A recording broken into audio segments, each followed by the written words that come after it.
அட ஆமாங்க. உங்க கையில குடுக்கறது வெறும் பிட் நோட்டீஸ் மட்டும் இல்ல, நம்ம தலைமுறையோட எதிர்காலம். எல்லாரையும் பொறுத்த வரைக்கும் ஆல்கஹால்ன்றது சந்தோஷத்துலயும் சோகத்துலயும் நம்ம குடிச்சு போதை ஏத்திக்கிற ஒரு சாதாரண விஷயமா தான் பாக்குறோம். ஆனா கொலகாரனுக்கெல்லாம் கொலகாரன், அரக்கனுக்கெல்லாம் அரக்க இந்த ஆல்கஹால். இந்த மதுவால நம்ம நாட்டுல 1 மணி நேரத்துக்கு ஒருத்தர் செத்துக்கிட்டே இருக்கான். சராசரி வருஷத்துக்கு 2,60,000 பேர். ஒருத்தர் 2 பேர் இல்ல சார், 2,60,000 பேர் செத்துக்கிட்டே இருக்கான். 20 வருஷத்துக்கு முன்னாடி நம்ம நாட்டுல ஃபர்டிலிட்டி சென்டருடைய எண்ணிக்கையை ஈஸியா வரல் விட்டு எண்ணிடலாம். அதாவது குழந்தை இல்லாதவர்களுக்கு கருவை உருவாக்கும் மையம். ஆனா இன்னைக்கு நம்ம நாட்டுல ஆயிரக்கணக்கான ஃபர்டிலிட்டி சென்டர்ஸ் உருவாயிருக்கு. அப்படின்னா என்ன அர்த்தம்? நாளுக்கு நாள் நம்ம நாட்டுல ஆண்மை இல்லாதவங்க அதிகமாயிட்டே இருக்காங்கன்னு அர்த்தம். இன்னைக்கு தண்ணிக்காக வெளிமாநிலங்கள்ல கையேந்திக்கிட்டு இருக்கிற நாம நாளைக்கு ஆம்பளைங்களுக்காக கையேந்த வேண்டிய நாள் ரொம்ப தூரத்துல இல்ல. எண்ணி 20 வருஷத்துல இது சாதாரணமா நடந்துரும். காரணம், அப்பெல்லாம் ஊர்ல இருந்து 10 கிலோமீட்டருக்கு வெளியே ஒரு சாராய கடை இருந்துச்சு. இன்னைக்கு கிலோமீட்டருக்கு 10 சாராய கடை.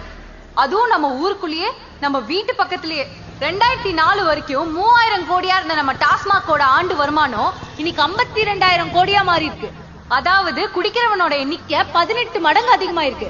1000 பேர் குடிச்சிட்டு இருந்த ஊர்ல இன்னைக்கு 18,000 பேர் குடிக்கிறான். அப்பெல்லாம் குடிக்கிறவனை கேவலமா பார்த்தான், இன்னைக்கு குடிக்கலனா கேவலமா பாக்குறான்.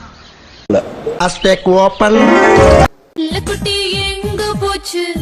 கத்திரிக்காய் கூடையில தூங்க போச்சு. கத்திரிக்காய் எட்டி முருகி அழுதுருச்சு.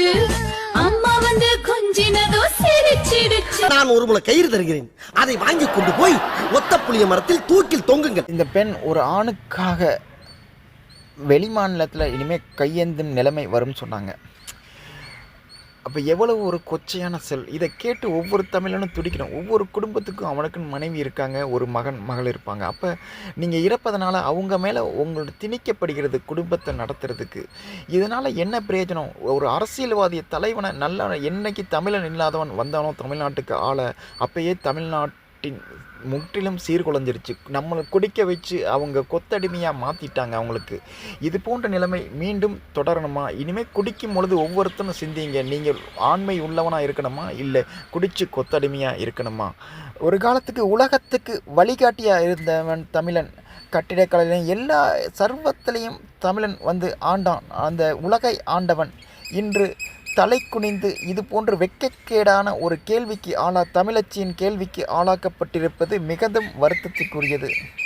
நடிக்கிறவனை நடிப்பை மட்டும் பாருங்கள், அதோடு விட்டுருங்க. அதுக்கடுத்து நாடாளுமன்றம் நல்லவனாக இருக்கானா, அவன் தமிழனா அப்படின்னு பாருங்கள். இது தமிழனுக்கு எதிரான மிகப்பெரிய போர். அந்த இது பார்த்திங்கன்னா இந்த தமிழன் வெல்வானா, இந்த சுதந்திர போரில் வந்து தமிழன் வெல்வானா, இடி குடி வெல்மா அப்படின்னு பார்க்கணும். வணக்கம், ஜெய்ஹிந்த்.